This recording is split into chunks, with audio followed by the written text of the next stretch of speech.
आखिर क्यों बाथरूम में भूल कर भी नहीं रखना चाहिए टूथब्रश? वजह जानकर हैरान रह जाएंगे आप। और एक ऐसी बीमारी जिसमें दानव की तरह हो जाता है इंसान के पैरों का साइज। क्या भारतीय गेम है लूडो? फिर अंग्रेज क्यों बताते हैं उसे अपना? इस राज्य में फसलों को जमकर पिलाई जाती है शराब। सालों से चली आ रही है अजीबोगरीब प्रथा। और लोगों को फ्री में कॉफी और खाना देने वाले रेस्टोरेंट के साथ ऐसा क्या हुआ जो हो गई ऐसी हालत? वीडियो में फैक्ट्स इससे भी ज्यादा मजेदार हैं।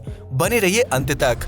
नंबर 1, पृथ्वी के जन्म से लेकर इसके विनाश तक समय समय पर कई प्रकार की थ्योरी सामने आती हैं, जिनमें से कुछ थ्योरीज इंसान के होश उड़ा देती हैं। ऐसे में पृथ्वी के भविष्य को लेकर अमेरिकी स्पेस एजेंसी नासा ने एक दिल दहला देने वाला खुलासा किया है, जिसके तहत अगर कभी सोलर तूफान आता है तो उसकी चपेट में आने से पृथ्वी पर मौजूद जीवन सिर्फ 30 मिनट के अंदर नष्ट हो जाएगा। आपको बता दें कि सोलर तूफान सूर्य की वजह से विकसित होते हैं, जिससे निकलने वाली रेडिएशन और हानिकारक रोशनी इतनी भयानक होती है कि उसकी चपेट में आने से चीजें पल भर में जलकर खाक हो सकती हैं। इस तरह के सौर तूफानों को जियोमैग्नेटिक स्टॉर्म के नाम से भी जाना जाता है, जो धरती पर रेडियो सिग्नल, सैटेलाइट सिस्टम और बिजली की ग्रिड को बुरी तरह से प्रभावित करता है। इतना ही नहीं, इस सोलर तूफान का असर पृथ्वी के वायुमंडल में भी पड़ सकता है, जिसकी वजह से हमारे ग्रह पर मौजूद जीवन नष्ट होने की कगार पर पहुंच जाएगा। आपको बता दें कि साल 1989 में कनाडा के क्यूबेक शहर में सोलर तूफान का असर देखने को मिला था, जहां बिजली और सैटेलाइट सिस्टम बुरी तरह से प्रभावित हो गया था। ऐसे में दुनिया को भविष्य में सोलर तूफान से बचाने के लिए वैज्ञानिक डैगर नामक नई तकनीकी पर काम कर रहे हैं, जो सोलर स्टॉर्म से जुड़ी सटीक जानकारी प्रदान करने का काम करेगा। इससे धरतीवासियों को सोलर तूफान की समय रहते खबर मिल जाएगी, जिसकी वजह से वह खुद को बचाने का प्रयास कर सकते हैं। वैज्ञानिकों की माने तो अगर इंसान खुद को 30 मिनट तक सोलर तूफान से बचाने में कामयाब हो जाए तो वह सुरक्षित बच सकते हैं। वहीं अगर सोलर तूफान 30 मिनट से ज्यादा समय तक धरती को प्रभावित करता है तो उस स्थिति में पृथ्वी पर मौजूद जीवन नष्ट होने की कगार पर पहुंच जाएगा, और फिर उस स्थिति को कंट्रोल कर पाना भी इंसान के हाथ में नहीं होगा। नंबर 2, इस दुनिया में साल दर साल बीमारियों की संख्या बढ़ती जा रही है, जिसकी वजह से आम लोगों को तरह तरह की परेशानियों का सामना करना पड़ता है। इनमें से कुछ बीमारियां तो लाइलाज होती हैं, जबकि कुछ बीमारियों से छुटकारा पाने के लिए ढेर सारे पैसे खर्च करने पड़ते हैं। ऐसे में आज हम आपको एक बहुत ही अजीबोगरीब बीमारी के बारे में बताने जा रहे हैं, जिससे पीड़ित व्यक्ति के पैरों का साइज लगातार बढ़ता रहता है। इस बीमारी को क्लोप्स सिंड्रोम के नाम से जाना जाता है, जिससे पीड़ित व्यक्ति के टिश्यू तेजी से बढ़ने लगते हैं और इसकी वजह से पैरों का साइज बड़ा हो जाता है। पाकिस्तान में रहने वाली 11 साल की एंजल नामक लड़की इसी दुर्लभ बीमारी से पीड़ित है, जिसकी वजह से उसके पैरों का साइज किसी जानवर या दानव के पैरों के बराबर हो गया है। एंजल के पैर इतने भारी हो गए हैं कि उसका चलना फिरना भी मुश्किल हो गया है, जबकि वह घंटों तक एक ही जगह पर बैठी रहती है।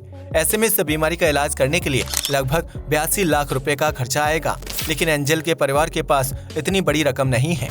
आपको बता दें कि इस तरह का एक मामला ऑस्ट्रेलिया से भी सामने आया था, जिसमें पीड़ित के पैर काटने की नौबत आ गई थी। हालांकि डॉक्टरों ने समय रहते पीड़ित का इलाज करके उसकी जान बचा ली, जबकि अब एंजल का मामला भी अंतर्राष्ट्रीय स्तर पर जोर पकड़ रहा है। अगर एंजल का समय रहते इलाज नहीं होगा तो क्लोप्स सिंड्रोम की वजह से उसके पैर काटने की स्थिति पैदा हो सकती है। नंबर 3, आज के आधुनिक दौर में जंगलों की संख्या धीरे धीरे घटती जा रही है, जिसकी वजह से जीव जंतुओं की कई दुर्लभ प्रजातियां विलुप्ति की कगार पर पहुंच चुकी हैं। लेकिन आज हम आपको भारत के एक ऐसे जंगल के बारे में बताने जा रहे हैं जहां सबसे दुर्लभ और खूंखार जानवरों की प्रजातियां पाई जाती हैं। यह जंगल गुजरात के सोमनाथ और जूनागढ़ के बीच पड़ता है, जिसे गिर नेशनल पार्क के नाम से जाना जाता है। इस जंगल में बिग कैट्स की 4 प्रजातियां यानी टाइगर, तेंदुआ, स्नो लेपर्ड और क्लाउडेड लेपर्ड पाए जाते हैं, जबकि यहाँ लाल पांडा और लाल लोमड़ी जैसे दुर्लभ जीव भी निवास करते हैं। गिर नेशनल पार्क में 523 एशियाटिक शेर रहते हैं, जो इतने खूंखार और खतरनाक हैं कि पल भर में किसी भी जीव पर हमला कर देते हैं। यह भारत के सबसे घने जंगलों में से एक है, जहाँ झाड़ियों के पीछे कौन सा जीव छिपा हुआ है इस बात का अंदाजा लगा पाना बहुत ही मुश्किल होता है। गिर नेशनल पार्क में सफारी पर जाने वाले लोगों को हमेशा ग्रुप में भेजा जाता है और उनके साथ गाइड भी होता है। हालांकि कई बार ऐसी स्थिति पैदा हो जाती है जब सफारी कर रहे लोगों के सामने खूंखार शेर या वन्य जीव आकर खड़े हो जाते हैं। इस जंगल में बारहसिंगा की आबादी भी काफी ज्यादा है, जिसकी वजह से यह जंगल सफारी करने वाले लोगों के बीच काफी ज्यादा प्रसिद्ध है। लेकिन अगर कोई इंसान इस जंगल में गुम हो गया तो उसका वापस घर लौट पाना किसी चुनौती से कम नहीं होता है। नंबर 4, हर इंसान को सुबह सवेरे फ्रेश होने और दांतों को चमकाने के लिए ब्रश करने की आदत होती है, जो हमें स्वस्थ जीवन प्रदान करता है।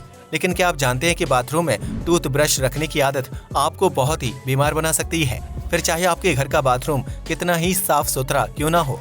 दरअसल जब कोई इंसान टॉयलेट को फ्लश करता है तो उस दौरान पानी के छींटों के साथ कई प्रकार के बैक्टीरिया भी रिलीज होते हैं जो हवा में काफी लंबी दूरी तक ट्रैवल करते हैं। ऐसे में अगर आप बाथरूम में टूथब्रश रखते हैं तो वह हानिकारक बैक्टीरिया ब्रश में जमा हो जाते हैं और फिर जब आप उस टूथब्रश से अपने दांत साफ करते हैं तो बैक्टीरिया शरीर के अंदर प्रवेश कर जाते हैं। ये बैक्टीरिया इंसान को तरह तरह की बीमारियां देने का काम करते हैं, जिसकी वजह से आप शारीरिक और मानसिक रूप से परेशान हो सकते हैं। इसी तरह पेशाब करने के बाद टॉयलेट फ्लश करने के दौरान भी हानिकारक बैक्टीरिया हवा में तैरते हुए टूथब्रश में इकट्ठा हो जाते हैं, जो आपको बहुत बीमार बनाने के लिए काफी है। ऐसे में जरूरी है कि टूथब्रश को टॉयलेट सीट से दूर और बाथरूम से बाहर रखना चाहिए, जिससे आप बीमारियों की चपेट में आने से बचे रहेंगे।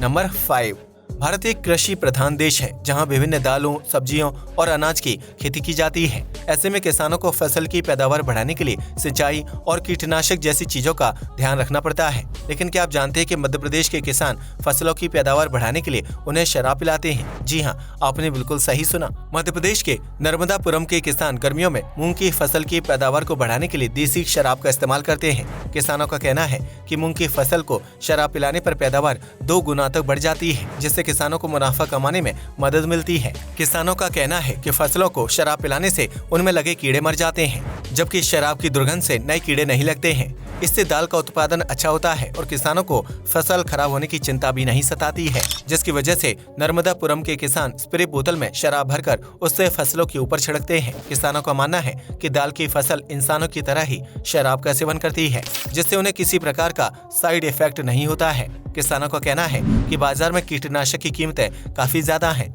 जबकि शराब की कीमत काफी कम है और 1 एकड़ जमीन के लिए सिर्फ 500 ml शराब की जरूरत होती है। इस शराब को 20 लीटर पानी में मिलाकर फसलों के ऊपर छिड़काव किया जाता है। वहीं कृषि विशेषज्ञों का मानना है कि फसल पर शराब छिड़कना ठीक नहीं है, क्योंकि इससे फसल की पैदावार पर कोई खास असर नहीं पड़ता है।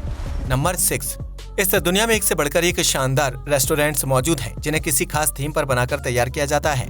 लेकिन क्या आपने उस रेस्टोरेंट के बारे में सुना है जो अपने ग्राहकों को फ्री में खाना सर्व करने के लिए मशहूर है? अगर नहीं तो हम आपको बता दें कि यह शानदार रेस्टोरेंट कनाडा में स्थित है, जिसका नाम द एनार्किस्ट कैफे है। इस कैफे को साल 2022 में खोला गया था, जिसमें ग्राहकों को फ्री कॉफी के साथ नाश्ता सर्व किया जाता था। इस कैफे के मालिक का कहना था कि वह खाने के लिए किसी ग्राहक से जबरदस्ती पैसे वसूल नहीं करेंगे, इसलिए जिस ग्राहक को जितने पैसे देने की इच्छा हो वह दे सकता है। इसलिए कैफे के बाहर पे व्हाट यू कैन का बोर्ड लगा हुआ था, जिसके तहत ग्राहक अपने जेब खर्च के हिसाब से बिल दे सकते थे, या फिर अगर उनकी इच्छा नहीं है तो वह फ्री में खाना खाकर जा सकते थे। इसके अलावा कैफे में फ्री वॉशरूम और वर्किंग स्पेस की सुविधा भी मौजूद थी, जबकि कैफे में खरीदारी के लिए कुछ किताबें और टी-शर्ट भी रखी हुई थी। लेकिन 1 साल तक ग्राहकों को फ्री सर्विस देने की वजह से कैफे के मालिक का सारा पैसा खर्च हो गया, जिसकी वजह से उनके पास अब कैफे को चलाने के लिए कोई रकम नहीं बची है। ऐसे में कैफे को बंद करने का फैसला लिया गया है, लेकिन उसके मालिक का कहना है कि वह जल्द ही फिर से इन सेवाओं को शुरू कर सकते हैं। फिलहाल पैसों की कमी की वजह से उन्हें इस सर्विस को कुछ समय के लिए रोकना पड़ रहा है। नंबर 7, आपने अपने बचपन में कभी न कभी लूडो जरूर खेला होगा, जिसे अब स्मार्टफोन पर ऑनलाइन भी खेला जा सकता है। ऐसे में अगर आपको भी लगता है कि लूडो एक पश्चिमी गेम है, तो हम आपको बता दें कि आप बिल्कुल गलत हैं। दरअसल लूडो एक भारतीय खेल है, जिसे आज से नहीं बल्कि प्राचीन काल से ही अलग अलग नामों से खेला जा रहा है। अगर बात महाभारत काल की जाए तो उस समय लूडो को चौपड़ के नाम से जाना जाता था। उसी चौपड़ के खेल में कौरवों ने पांडवों को हराया था और द्रौपदी का चीरहरण करने की कोशिश की थी, जिसके बाद महाभारत का युद्ध शुरू हुआ था। प्राचीन काल में लूडो को पचीसी, चौपड़, चौसर, पगड़े और दाई कटम जैसे नामों से जाना जाता था, जिसमें 4 से 6 खिलाड़ी हुआ करते थे। इस खेल को राजा महाराजा बहुत ही शौक से खेलते थे, जिसमें कागज या गत्ते के बजाय कपड़े से बने लूडो का इस्तेमाल किया जाता था। वहीं अगर आज खेले जाने वाले आधुनिक लूडो की बात करें तो उसका डिजाइन सन 1896 में एक ब्रिटिश व्यक्ति अल्फ्रेड कोलियार ने तैयार किया था। इस तरह आधुनिक लूडो पूरी दुनिया में मशहूर हो गया था, जिसकी वजह से अंग्रेजों का यह दावा है कि लूडो उन्होंने बनाकर तैयार किया है। आपकी इस बारे में क्या राय है, हमें कमेंट करके जरूर बताएं। आज के लिए बस इतना ही। वीडियो पसंद आया हो तो इसे लाइक और शेयर करें। धन्यवाद।